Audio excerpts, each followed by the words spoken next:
सबुजाक कस्तूरी छतुआ पड़ी प्रस्तुत होता है। तादे विभिन्न प्रकार अलग अलग सामग्री थाए पणारे जमी गोटे आम निरा जिन करूँ कि चॉकलेट पणा हो गोटे आंब पणा एथर गोटे नुआ जिन करूँ जोटा कि अति मात्रा लोक भल लगी टे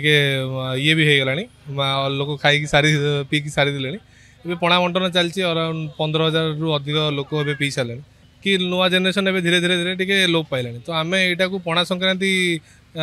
ये अवसर में आम चाहूँ लोक मैंने यहाँ को गोटे ओडिशार जिनस बोली भाविकी चलते। एमती बहुत रेयर टाइम आसे जो एमती लोक एग्जिक्यूट होकर आसिक ठाकुर दर्शन करती पणा पीती ना ये आज प्रथम पीलु आम आगुरा कौटी पीनु एक्चुअली जमी ये भल टेस्ट अच्छी आउ ये पूरा एमती कह गले आजिका टाइम हाइजीन मेंटेन कर चलुँच जोटा भी एक्चुअली भल कथा भल हो वेदर भी आज भल अच्छे से भल लगुच सब माहौल भी मस्त अच्छी से पणा भी भल अच्छे।